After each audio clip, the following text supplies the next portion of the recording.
This is my benchtop version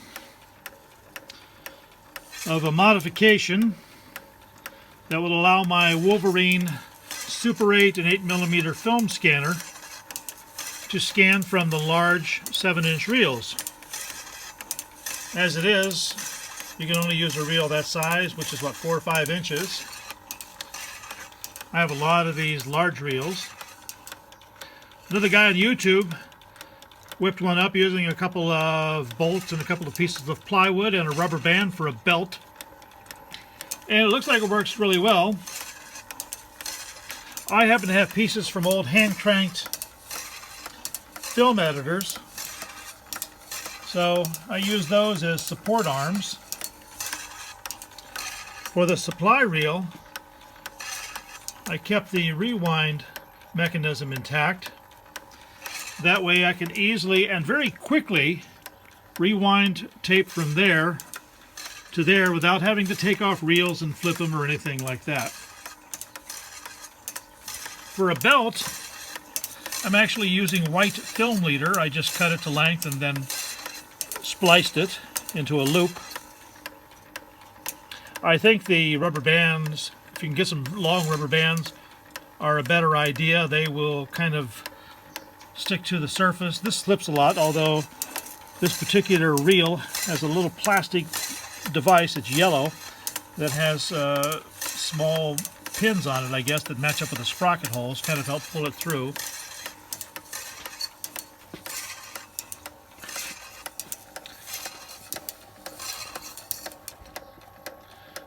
There's the pulley on the right with the belt made out of leader.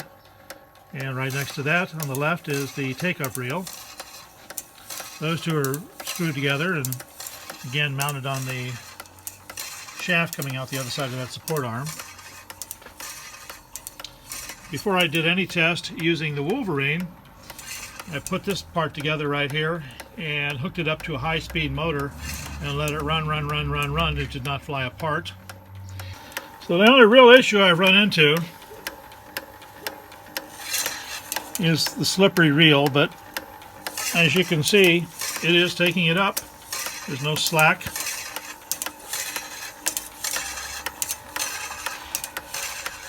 And the other issue was, after I was almost done with this prototype,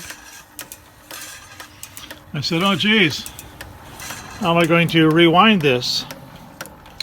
This reel doesn't come off. I've actually got it sort of crimped on there. But again, I had another arm around with the winding mechanism. Stuck that in here, and I'll give you an example of that later on after I finish recording this. So I'm just going to let this sit here and run for ever and ever and ever, and hopefully I'll come back out and there won't be film all over the floor and that sort of thing. And if it works then I'll figure out a nice way to permanently mount it. Right now the arms are clamped onto that board, and that's clamped onto the workbench. The other boards are just sitting underneath the Wolverine unit to help support it.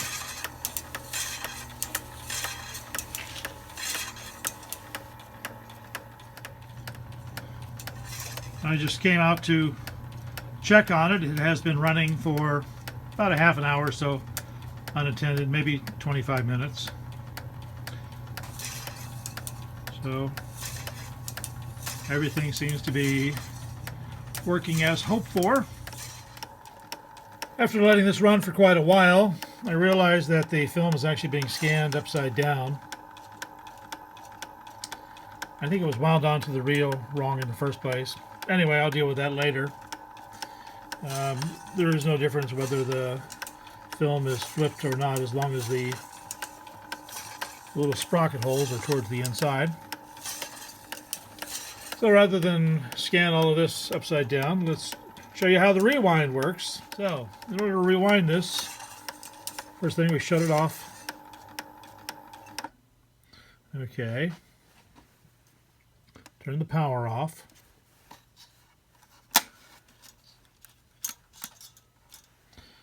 Take the film, remove it from underneath the clips in the back.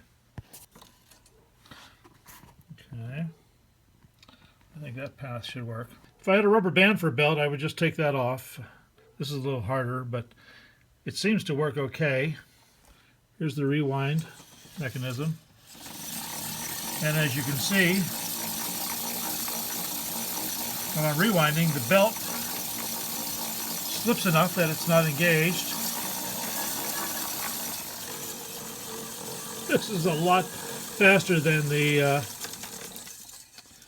mechanical rewind of the Wolverine. I'm really pleased with the way this is working out. I think I'll go find a reel that's wound correctly, stick it on, and just let the whole thing run through tonight and see what happens. And if that goes without a hitch, then I'll start making the permanent mounting base for it. By the way, there's no modification at all to the Wolverine unit. I just slipped another spool on there. That just slides right off. Other than that, the Wolverine right now is just sitting on top of those boards. There's nothing holding it in place. So, I don't know. You can't really call it a mod. I guess it's an accessory.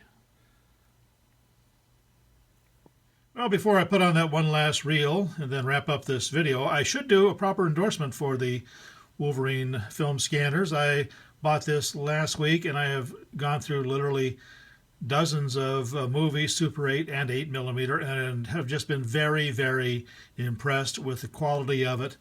For $300, $400, there's nothing else even close. You can buy a used professional unit for what? I saw one the other day, used one for $1,800. And yeah, the quality is probably better than this, but not enough that you'd want to justify that price difference there. I love this thing. I've been working with digital imaging since the early 90s. I've run, studios costing many tens and tens of thousands of dollars to put together. I've done professional video. I've been selling movies on eBay for quite a long time now. I've gone through all sorts of projectors of every type and movie editors and viewers trying to find a good way to transfer video, or actually transfer film to video. And this is really the answer here. So if you can justify the price, get one. You're going to love it. And ignore the little nitpicking issues about how it works and having to flip wheels to rewind. That keeps the cost down. And in terms of the overall use and the end product, they're negligible faults. There's 29 minutes of film right there. And that's going to take us, at least a couple of hours to scan. So let's get it started.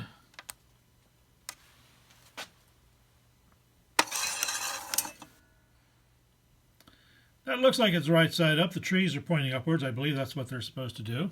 Hit the menu button, select record, start.